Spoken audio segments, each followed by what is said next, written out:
Assalamualaikum warahmatullahi wabarakatuh. Waalaikumsalam. Eh,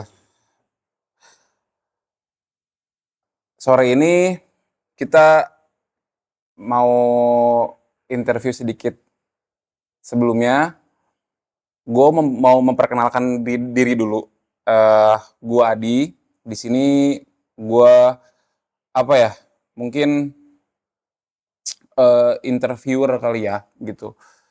Dan di samping gue ada Pak Ustadz. Perkenalkan Iya, diri dulu. Ustadz Wawan gitu Bro. Ustadz Oh Wawan. gitu. Nggak usah pakai gitu, Pak. Ini nggak apa-apa, udah kita kiprol aja ya, gitu. Ini kebetulan Pak Ustadz juga salah satu tokoh agama di Kampung Sinagar RT 2 RW 6 Desa Cedemudik gitu ya. Jadi kita mau berbincang-bincang sedikit sama Bapak gitu. Kebetulan juga kan tanggal berapa ya? Tanggal 16 nanti itu kebetulan jadi hari besar untuk mungkin seluruh umat Islam ya gitu, memperingati Maulid Nabi Muhammad SAW gitu. Aduh, mau mulai dari mana agak tegang ya sebenarnya. Bapak jangan tegang Pak, kita santai aja Pak ya. Kita santai aja Pak. Ini sebenarnya kalau ada kopi lebih enak sebenarnya, tapi udah aman lah, ntar aja lah gitu. Oke, Pak Ustadz mau nanya Pak Ustadz. Maulid Nabi itu kalau maksudnya Bapak cerita sedikit aja garis besarnya gitu ya. Maulid Nabi itu eh, awalnya atau sejarahnya mungkin yang Bapak tahu gitu ya. Itu gimana sih awalnya gitu? Heeh. Ya menurut pengalaman dan juga memang yang sudah mendengar dari para guru, dari para kiai Mm-mm. bahwa bulan Rabiul Awal itu memang hari dilahirkannya baginda besar Nabi Muhammad Muhammad Shallallahu Shallallahu Alaihi Alaihi Wasallam. Wasallam.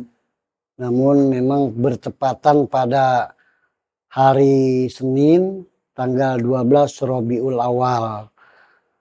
Oleh karena Mm-mm. itu, maka seluruh umat Islam di setiap pelosok mengadakan peringatan hari dilahirkannya baginda kita Nabi besar Muhammad Muhammad Shallallahu Sallallahu Alaihi Alaihi Wasallam. Wasallam. Kebetulan kami pun di sini mengadakan atau memperingati hari dilahirkannya atau peringatan Maulid Nabi yang insya Allah akan dilaksanakan pada hari Minggu malam Senin besok. Mm-mm. Cuman memang di sini kan ya udah pada maklum Mm-mm. banyak musola, Mm-mm. masjid dan majelis. Mm-mm. Kebetulan di sini majelis taklim Mm-mm. yang memang kaitannya pendidikan Islam majelis taklim Al-Hikmah pada hari besok malam Senin akan mengadakan peringatan hari dilahirkannya atau peringatan Maulid Nabi besar Muhammad Shallallahu Alaihi Wasallam. Oke. Ya, ya, ya, ya, Gitu. ya, ya, ya. Oh, jadi eh Maulid Nabi itu bertepatan dengan lahirnya Nabi Muhammad ya, Pak Ustadz ya. Iya, ya, oke. Tapi ini mah menurut Pak Ustadz aja ya, maksudnya mungkin Pak Ustadz sedikit banyak tahu gitu ya. Beda-beda nggak sih Pak Ustadz? Maksudnya cara cara memperingatinya nih gitu. Mungkin di setiap wilayah ya, maksudnya kan Indonesia itu kan luas banget ya Pak Ustadz ya gitu. Itu ada perbedaan setiap misalkan kita kan posisi di Bogor nih Pak Ustadz ya gitu. Misalkan di Bogor sama yang di Jakarta itu kalau yang Pak Ustadz tahu aja ada perbedaan nggak? Kalau misalnya berbicara dengan perbedaan pasti ada ya. Kenapa? Karena kan Maulid Nabi itu bukan saja di Indonesia, di seluruh dunia. Yang jelas peringatan itu memang tidak jauh, tidak keluar dari rel atau memang kebanyakannya yang saya tahu yaitu semua membaca kita berjanji. Ya adapun di daerah sana daerah sini karena memang kami belum tahu, yang jelas intinya setiap perayaan Maulid Nabi itu rata-rata orang membacakan berjanji, bukan rata-rata, semua mengagungkan baginda kita itu memang dengan cara tahmid, zikir dan sebagainya, umumnya di kita itu adalah membaca kita berjanji dari awal sampai akhir. Ada juga yang dari awal sampai asraka, ada juga yang dari awal sampai memang benar-benar tamat itu kita berjanji yang sekian tebalnya gitu. Tapi di kami di sini hanya sekedar dari permulaan sampai asraka saja. Satu, memang mengingat waktu juga. Kedua, pengalaman juga. Kalau dibandingkan dengan tokoh-tokoh kiai yang lain memang saya masih jauh. Namun kebanyakan yang saya tahu, semua yang saya ikut, yang saya tahu itu memang semua membaca kita berjanji. Gitu, Pak Emang Adi. berarti ya, maksudnya berarti umumnya itu ya Pak ya. Betul. Umumnya, maksudnya kayak ya kita kayak menyamaratakan aja gitu kan. Mungkin ya kita kan di kabupaten gitu, di kota juga ya sebenarnya tidak jauh beda ya Pak ya. Iya. Berarti kan kita berjanji pasti dibacakan gitu ya Pak ya. Oh, kitab itu namanya kitab berjanji Pak. Ya. Ada sebutan yang lain? Ada. Ada. Karena kitab maulid itu ya ada maulid diba, ada istilahnya, ya pokoknya banyak. Cuman intinya ada maulid duroh ya kalau nggak salah ya, apa-apa gitulah. Cuman intinya kebanyakan seperti di kampung saya aja, habis baca berjanji itu tidak langsung mendapatkan besek padi. Oh. Ya ada siraman rohaninya. Mubalik dari mana, korinya dari mana gitu. Jadi orang yang memperingati maulid itu begitu pulang bukan hanya dapat besek saja, mereka pun dapat ilmu yang memang diberikan oleh para kiai yang memang sengaja kita undang untuk memberikan pencerahan, penjelasan riwayat-riwayat dan sebagainya gitu. Oleh karena itu kami pun memang kepengennya seperti itu, namun kami belum mampu. Hanya ini pun hanya sekedar sekelintir orang yang memang ikut ke sini aja. Kenapa? Kok bilangnya seperti itu? Karena di kami ini, lingkungan kami ini ada 2 tempat yang memang tempatnya bertepatan bareng. Dekat. Dari RT 206 itu ada 2 tempat, yaitu satu di Masjid Jami Al Hidayah, kemudian di sini Majelis Taklim Al Hikmah. Jadi pas kebetulan sekarang ini saya dulu malamnya, nanti paginya atau siangnya di Masjid Jami Al Hidayah gitu Pak Adi. Itu pun yang adanya ceramah rohani, ceramah dan qori dan sebagainya itu di daerah-daerah lain seperti itu. Hanya di sini mungkin ya begitulah. Jadi bukan berarti menjelekan, memang semua hampir rata-rata diawali dengan pembacaan berjanji atau maulid. Ada maulid diba, ada maulid duro, ada macam-macam gitu. Cuman di sini hanya kebanyakannya yaitu kita berjanji maulid biasa lah katakan gitu Pak Adi. Oke. Ya berarti kan emang istilahnya ya itu kan mungkin ya kalau kita mah ya kayak secara umum lah Pak ya gitu ya, secara umum gitu ya. Ini saya mau nanya Pak, mungkin apa lebih dalam gitu ya. Tapi baik lagi mungkin Bapak mau jawab atau tidak, dan emang atau kalau misalkan Bapak tahu ya Bapak boleh jawab, tapi kalau enggak juga ya sebenarnya nggak apa-apa gitu. Kayak ada ini enggak sih Pak, apa kan kalau misalkan di agama Islam itu kayak ada hadisnya gitu yang menerangkan gitu. Kayak gitu. Banyakkah, atau kalau misalkan banyak mungkin Bapak bisa sebutin salah satunya gitu. Maksudnya kayak seberapa penting sih gitu peringatan Maulid Nabi ini gitu. Kan kalau misalkan kita berbicara penting itu kan biasanya suka ada dalil yang menjelaskan gitu Pak ya gitu. Dalil yang menjelaskan seberapa penting sih peringatan Maulid Nabi Muhammad SAW setiap tahunnya. Itu ada nggak sih Pak kayak dalilnya gitu, hadisnya gitu?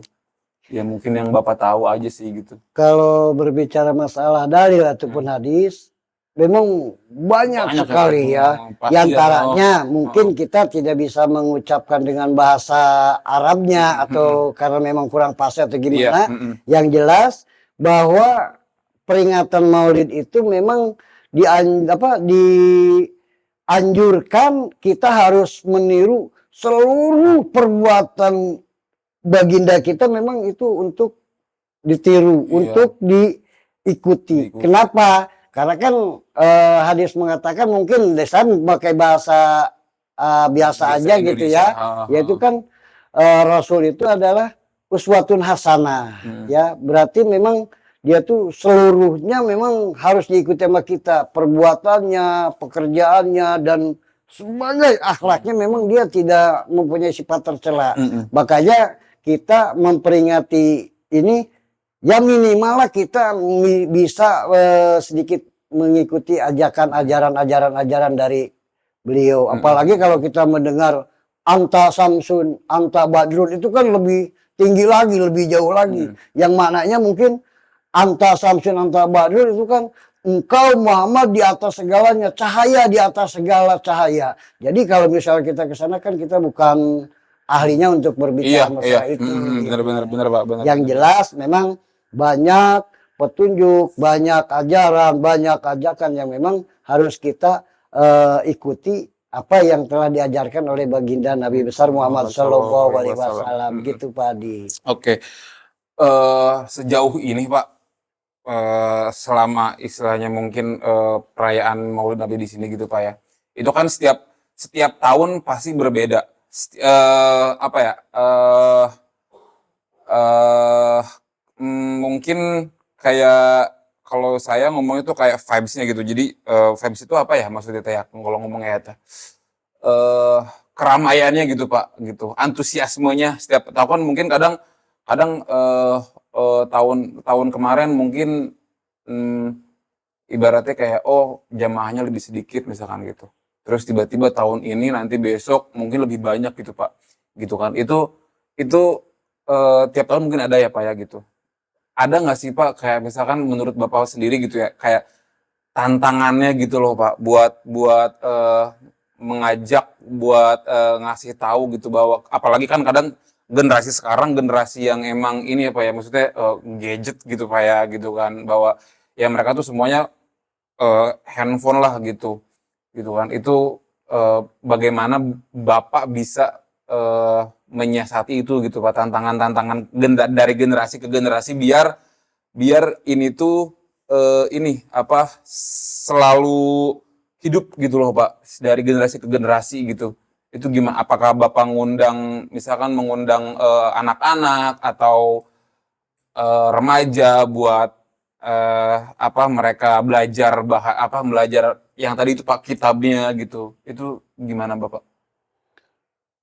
Kalau berbicara masalah tahun ke tahun atau memang ramai dan itunya, menurut saya, pengalaman saya di sini, untuk di tempat saya ini belum pernah mengalami sepi ya atau berkurang, malah sebaliknya selalu bertambah. Yang saya khawatirkan itu bukan bertambah orangnya, beseknya segitu-gitu aja. Artinya bukan berarti orang itu mengharapkan besek ya. Yang jelas bukan dari tahun ke tahun itu bukan berkurang, yang jelas memang selalu bertambah. Nah kemudian bagaimana mensiasati atau mengajak pemuda-pemudi? Kebetulan kan di sini tempatnya di Majelis Taklim Al-Hidayah, Majelis Taklim Al-Hikmah ini emang tempatnya tarbiyat itu, anak-anak belajar ya, dari anak kecil sampai yang dewasa, sampai bahkan yang besar, bahkan yang tua sekalipun ikut berkecimpung belajar apa ya, masih tetap belajar apa ya. Gimana? Bukan saja di majelis yang saya kelola ini, termasuk di masjid pun saya yang mengelola di sana dari segi keagamaan, yaitu mengajak remajanya, para pemudinya, juga bapak-bapaknya, yang namanya kita berjanji memang. Bahkan ada istilah di sini, ada bahasa di sini adalah nyambut. Ya, ada nyambut, ada pengisian, bahkan ada penutupan. Jadi mungkin di saat yang sekarang ini memang kami melaksanakan penyambutan kemarin 2 kali penyambutan. Malam Jumat pertama, kemudian malam Jumat setelah rebokasan.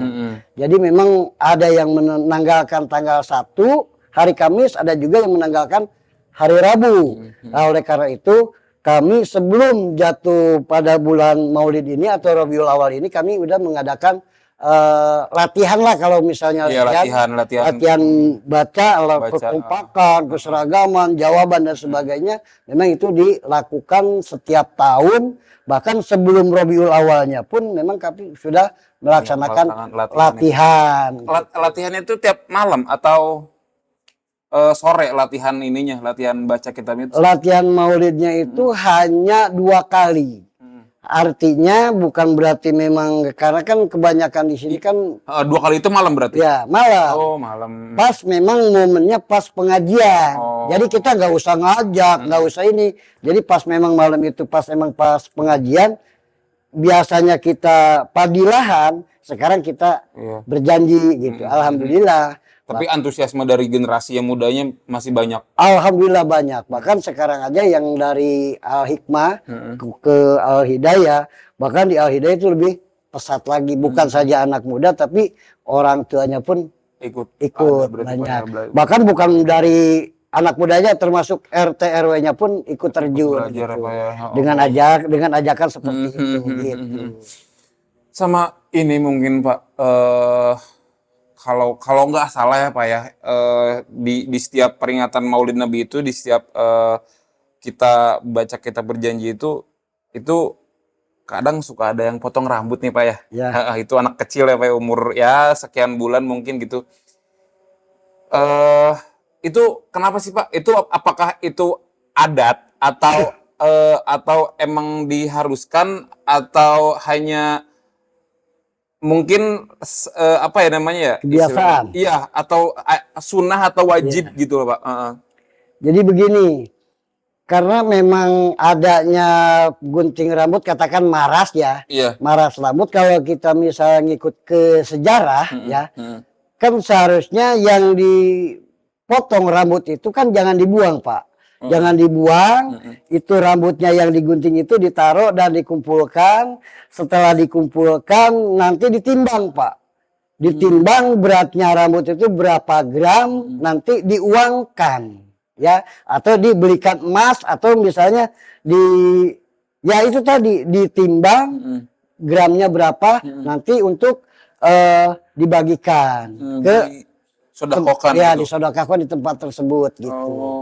Terus kenapa kok harus pakai bendera, uang, harus pakai kelapa, minyak wangi? Karena kan Rasulullah telah mengajarkan bahwa kita itu memang harus mengembalikan keasliannya. Artinya rambut ini memang harus dibersihkan. Ada di sebagian kalangan atau golongan yang memangkas rambutnya sampai botak gitu ya. Memang itu sunat ya.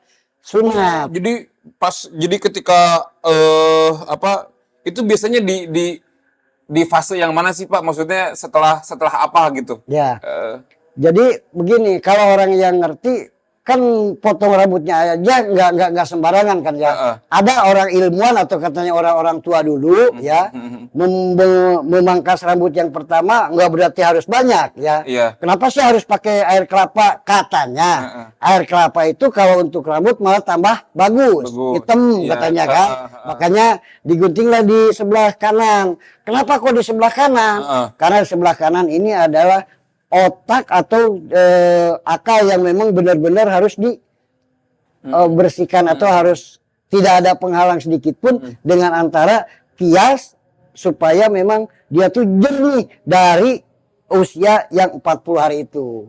Seharusnya digunting rambut dan dibersihkan, atau kalau kata bahasa Sunda mah disunatan, dihitanan, itu seharusnya kan nggak usah nanggu tahun-tahun ya. 40 hari itu udah luar biasa nantinya si anak tersebut, akalnya, pikirannya. Nah kemudian yang di tengah ini, orang kan banyak ketika kita megang kepala anak yatim atau sambil dicium, karena memang di situ kan, di sini dikatakan embun-embunan. Embun-embunan itu adalah ya yang memang sentralnya untuk memikirkan, atau sentralnya untuk menangkap ilmu gitu. Umumnya di kita itu, jadi rambutnya itu digunting, udah digunting ditaruh di air kembang atau kelapa gitu ya. Kemudian si uang di kelapa itu nanti disodakokan untuk orang-orang yang memang ada di sini yang berjanji, terutama para kiai, para tokoh yang memang mereka itu mendoakan si bayi tersebut gitu. Pak, lanjutin yang tadi ini kenapa sih maksudnya yang masalah tadi tuh Pak yang potong rambut ya Pak ya, potong rambut itu kan itu pada akhirnya jadi adat ya Pak ya, jadi budaya gitu kan. Tapi hal yang sama apakah mungkin terjadi? Ya kalau masalah potong rambut mah memang hampir rata-rata ya, di mana-mana ada. Kan itu pada umumnya bayi setelah usia 40 hari. 40 hari. Iya, itu dinamakan katanya 40 hari itu kalau kata orang Sunda mah bebersih, kokocok. Makanya di situ diadakan gunting rambut. Ya kalau misalnya gunting rambut itu dari ya Nabi salam alaika, ya Rasul salam alaika. Itu adapun yang ditanyakan masalah persamaan atau memang di setiap pelosok ada setahu saya. Kenapa? Cuman adanya bukan berarti harus di masjid saja. Pas kebetulan orang itu memang punya, terus selamatan nama, ada juga sekalian potong rambut.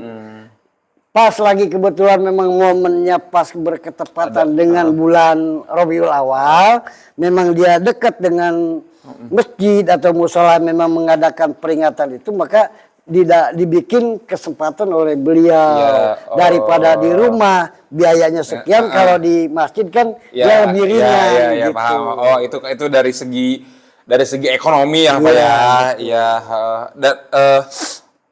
yang Bapak sebutin tadi itu kan salah satu ayat ya Pak ya.